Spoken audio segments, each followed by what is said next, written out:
इससे पहले हम आगे बढ़ें, मैं आपको एक रिक्वेस्ट करना चाहता हूं कि अगर आपने मेरा चैनल अभी तक सब्सक्राइब नहीं करा है तो सब्सक्राइब करें and press the bell icon. Adolescent parenting अपने आप में एक बहुत वास्ट सब्जेक्ट है जो आप अब तक समझ गए होंगे कि how difficult it is to parent a adolescent child, अगर आपके एडोलेसेंट बच्चे हैं। और अगर आपके एडोलेसेंट बच्चे नहीं हैं तो आपको ये सारी सीरीज़ फिर से देखनी चाहिए, और ज़रूर देखनी चाहिए अगर आपने नहीं देखी, और बार बार देखनी चाहिए, ताकि आप प्रिपेयर्ड रहें कि जब आप एडोलेसेंट एज ग्रुप में आपका बच्चा आता है तो आपको कैसे उनको डील करना है, कैसे बिहेव करना है।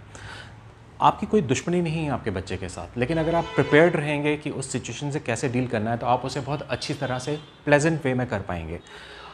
आई नो कि दिक्कत आएंगी, बहुत सब कुछ अच्छा नहीं रहेगा, खुश नहीं रहेगा, कुछ कई बार कन्फ्लिक्ट भी होंगे, कई बार अनप्लेजेंट सिचुएशन आ जाएंगी जहाँ पे, लेकिन at the end of the day what matters कि आप उसमें से, आप और आपका बच्चा उसमें से सक्सेसफुली निकल पाता है या नहीं निकल पाता है। और जब आप और वो दोनों इस दौर से निकल जाएंगे तो बच्चा बड़े होके मुस्कुरा के इस बात को याद करेगा कि देखा मैं अपने पापा के साथ या मम्मी के साथ कैसे करता था या करती थी।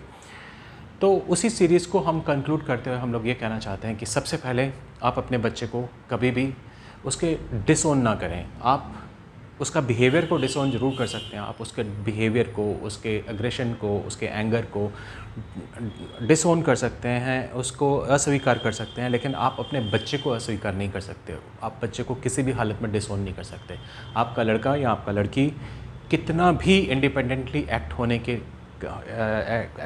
एक्ट होने की कोशिश करे या उसकी तरफ जा रहा हो, लेकिन उसे हमेशा आपका प्यार चाहिए और हमेशा आपका सपोर्ट चाहिए। हो सकता है कि वो उतना टाइम आपके साथ नहीं बिताता हो या बिताती हो जितना आप एक्सपेक्ट करते हैं, but then that is the norm. आप भी जब इस उम्र में थे तो अपने पेरेंट्स के साथ इतना टाइम या इतना समय नहीं बिताते थे।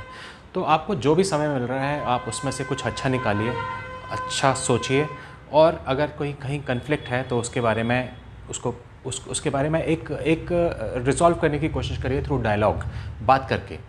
हालांकि ना कि जैसा बच्चा आपका बिहेव कर रहा है आप भी अगर उतने ही गुस्से में अगर बिहेव करने लगे तो वो कन्फ्लिक्ट किसी भी डायरेक्शन में नहीं जाता है।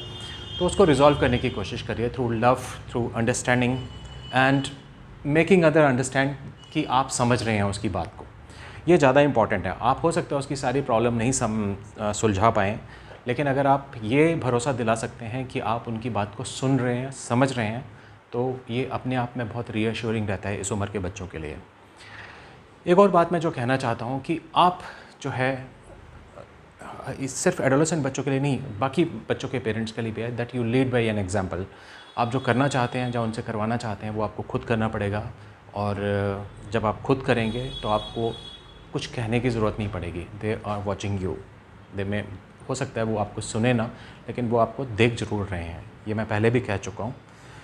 बहुत सारी प्रॉब्लम्स हैं, जो छोटे छोटे इश्यूज़ हैं, खाना कैसे खाता है, कपड़े कैसे पहनता है, बात कैसे करता है, ये बहुत छोटे इश्यूज़ हैं जो टाइम के साथ अपने आप रिजॉल्व हो जाएंगे।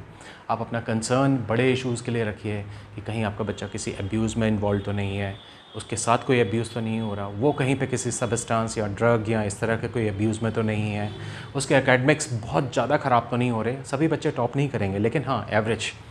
तो आप इन सब चीज़ों के लिए अपना कंसर्न, अपनी चिंता रखिए।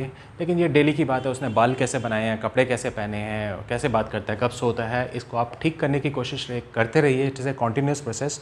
कुछ हद तक आप सफल भी हो जाएंगे, और अगर आपके हिसाब से सब नहीं चल रहा है, जो कि नहीं चलेगा, कभी भी नहीं चलेगा, उसके साथ उसको आप एक्सेप्ट कर लें और अपने बच्चों के साथ स्पेंड सम क्वालिटी टाइम, ताकि आपका रिलेशनशिप जो है अच्छे से और अच्छा हो जाए। Thank you.